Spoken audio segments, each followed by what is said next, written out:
You know when you see those perfectly smooth weather maps showing the wind or air quality for a whole continent? Ever wonder how they get that complete picture? Well, it's not magic. It's a really powerful science called data assimilation. And this is the hidden engine that turns patchy, incomplete data into the seamless, reliable information we use every single day. So let's dive in and see how it works. It really all boils down to one huge question. How in the world do you actually see something as vast, complex, and, well, invisible as our atmosphere? I mean, we can't just stick a thermometer or an air quality sensor on every square inch of the planet, so we have to get a lot more clever. So our eyes in the sky are, of course, satellites. They give us these absolutely crucial snapshots of what's really happening out there. They can see incredible things like the Antarctic ozone hole. But here's the catch. The data often comes in these long, narrow strips as the satellite orbits. This creates gaps, right? Blind spots where we just don't have any data.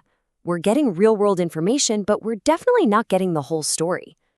And this is where data assimilation really works its magic. It takes those gappy, real-world snapshots and intelligently blends them with other information to create a complete, continuous picture.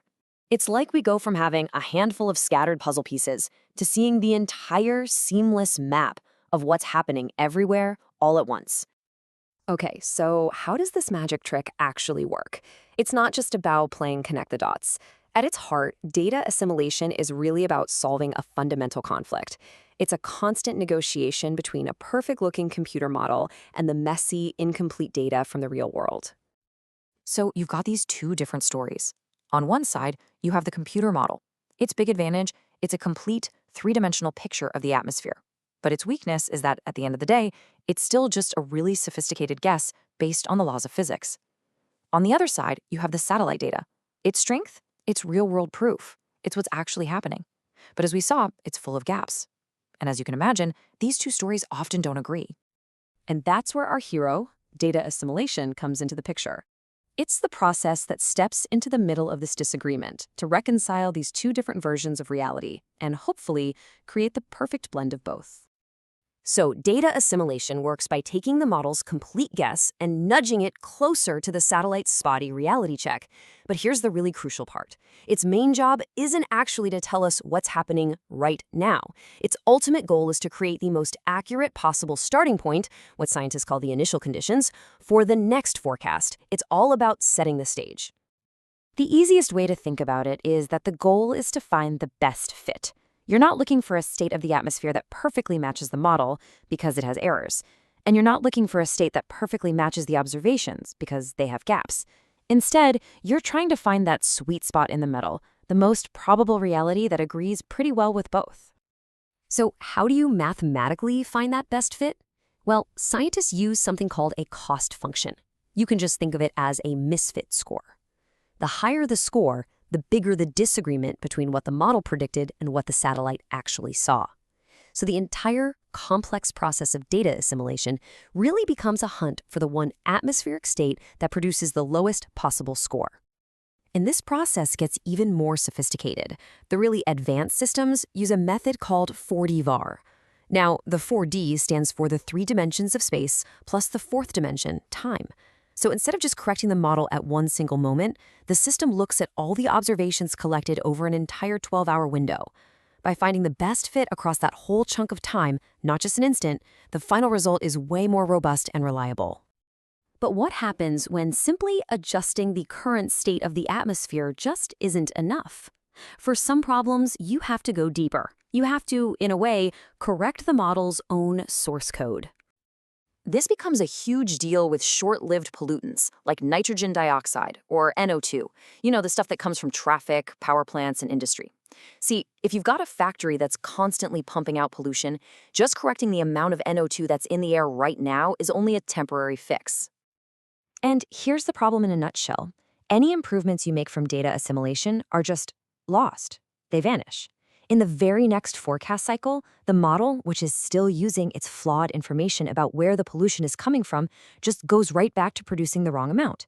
You're constantly fixing the symptom, but you're never actually treating the cause.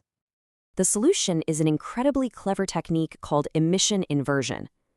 Instead of just correcting the amount of pollution floating in the air, the system uses the satellite data to work backward.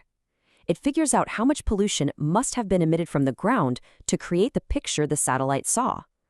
It's not just fixing the state of the atmosphere, it's fixing the source of the error itself. So let's just walk through it. First, the model runs using its best guess for where emissions are. Second, a satellite passes over and sees a mismatch. Reality looks different. Third, the inversion process kicks in and adjusts the emission sources on the ground to better explain what the satellite actually saw. And the result? You get a better forecast, and this is the key, that improvement sticks around for future forecasts. And the results are pretty dramatic. I mean, look at this chart. It shows the error for NO2 forecasts dropping by nearly 60% in some cases across North America, Europe, and China. By fixing the source of the pollution in the model, not just the symptom in the air, the forecast becomes so much more accurate. This is a huge leap forward for air quality prediction.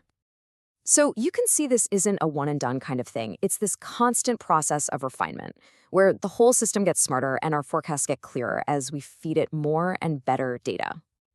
But a huge part of the challenge is that different instruments see the world in different ways. Take carbon monoxide, for instance. The MOPIT satellite is really good at seeing what's happening higher up in the atmosphere. But the TRPHOMI satellite is much more sensitive to what's happening down near the surface where we live. So neither one of them alone is giving you the full vertical picture. And this is where data assimilation is just so powerful. It can intelligently combine these different points of view. It leverages the strengths of both instruments, corrects for their known biases, and weaves all that data together. What you get is a single, unified analysis that is far more accurate than what either satellite could ever give you on its own. This all leads to this amazing feedback loop. As Dr. Antje Innes from the European Weather Forecasting Center points out, these systems don't just improve forecasts. By constantly comparing the model against reality, they become a fantastic quality control tool for the satellite data itself. They help scientists spot problems and ultimately build even better instruments.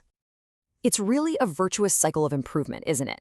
Better data leads to better forecasts, which in turn helps us validate and build better instruments, which gives us even better data.